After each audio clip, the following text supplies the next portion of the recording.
Having the trash bag on your child's bed is literally insane. So as you can see right there. Is this the bed where your babies are sleeping? As I'm sure you're well aware now, everyone and their brother has made it their business that we're being evicted and we have a move out. We got 19 days until move out date.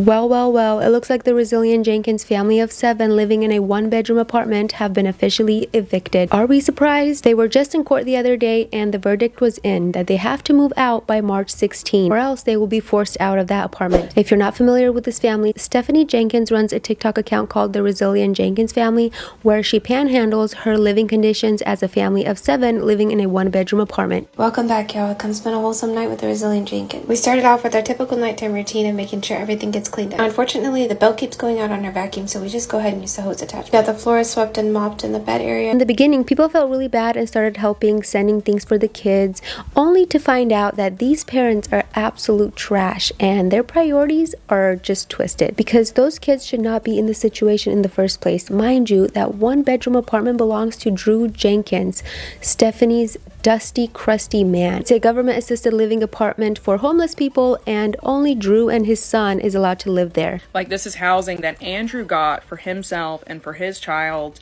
on the back of saying, like, I don't have enough money to support myself and my son, so we need this place. So they've got like this government subsidized housing, right? That's what's been kind of dug up online. And Andrew would have known that. And Andrew would have known that that housing was for him and his son, right? It's not for him, his son, another person, and 3 or 4 or 5 extra kids. However, Stephanie decided to move out of her mom's 3-bedroom home and into this 1-bedroom apartment with her 2 daughters that she has with a previous baby daddy that she is actually still legally married to, who is in prison for, well, essaying his mother. This lady likes to dig to the bottom of the barrel when picking men. And then she continued to make 2 extra babies with this Dusty in that 1-bedroom apartment and then broadcasted it to the whole world saying that her man said if they become TikTok famous, he's gonna give her more babies, even though they're not capable of giving the 5 children they already have a room or a proper bed. Oh yeah, and did I mention they have 4 cats in that tiny apartment? Welcome back, y'all. Come spend a wholesome night with the Resilience Jenkins. These parents are choosing to take the bedroom while their little children sleep in the living room next to the front door, next to the litter boxes, some of them in the kitchen next to more litter boxes and moldy window seals. Okay, so having the trash bag on your child's bed is literally insane. So if you don't already know, a few days ago, the Resilience Jenkins had posted a video and people noticed that there is a trash bag against the children's bed. Let's take a look. So as you can see right there, there is a trash bag. And that is against the children's bed. And here we have the living room, the other half of the kids' bedroom because they have the living room and the kitchen. But you know, just a whole mess. And you don't see Dad trying to help clean it up at all either. No, you don't see him trying to help at all. He's on his game. But in case you didn't already know, this is how low the bed is. And the trash was leaned up against that. Like, Miss Girl, you had all the places in the apartment to put it at, and you chose to put it against your kid's bed. And people wonder why we call her out for neglecting her children. Is this a baby blanket? Is this the bed where your babies are sleeping? Yep, it is, right next to where they sleep.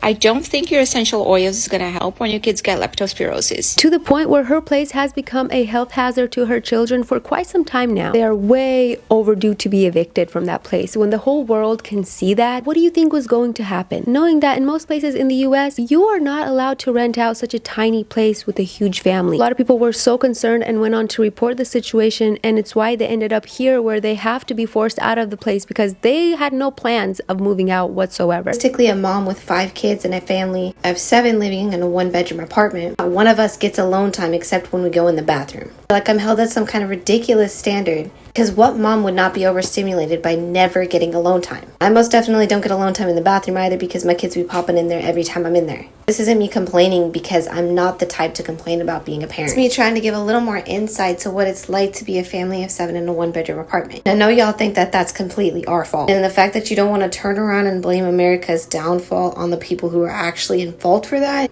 So whether I look an idiot to you or not, I'm gonna keep showing up for my family. You ain't seen nothing yet. Now, funny enough, Stephanie posted a video today clapping back at the creators who's been talking about her, like myself. So as I'm sure you're well aware now, everyone and their brother has made it their business that we're being evicted, and we have a move-out date in less than a month. Like I said before, I could give a fuck what people have to say about us online. For a split moment there last night, I thought I was going to bounce back to my old self and say something. Specifically to this one mama that just keeps popping up on my For You page on all the platforms. I took the time to really ask myself if that's what I want to do. I went to her page and realized I've been the talk of her content for quite some time, saying that we're the reason she's being evicted and that our content wouldn't make it without her. So really, you should be thanking us mamas that your content gets any. We got 19 days until move out date. Yeah, you heard that right, 19 days. So here's to one of the last Sunday resets in our home before we move. As excited as I am for new growth opportunities for our family and moving into a better situation, I'm definitely a little bittersweet. This is the home that's housed us for the past 3 years, the home that we've grown our little family in. Stephanie from the Resilience Jenkins has confirmed that the family has indeed been evicted and they must be out in less than a month. And her way of dealing with this situation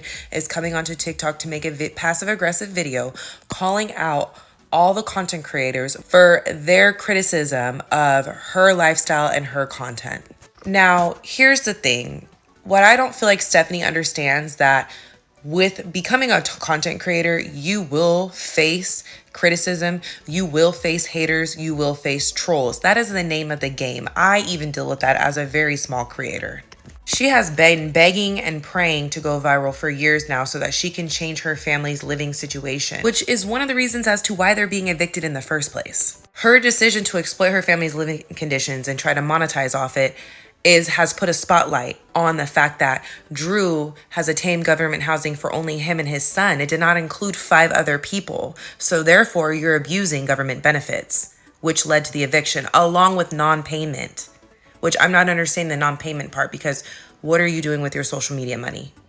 And in my opinion, all those people in her comments that say she's a good mom, I have to disagree, because I don't consider a good mom somebody that lays up with a man that refuses to get a W-2 job because they have back child support and they are a deadbeat dad to another child. Funny enough, someone captured this picture in court the other day where it looks like Drew may still be wearing that headset under the hoodie. As you can see, Mr. Drew Jenkins showed up in true Drew Jenkins fashion with his hood on, sitting in the court. So some information came out that the not so resilient Drew got a ticket on the day he had court for the eviction. What a bum excuse of a man. He's the main reason his family is in this situation.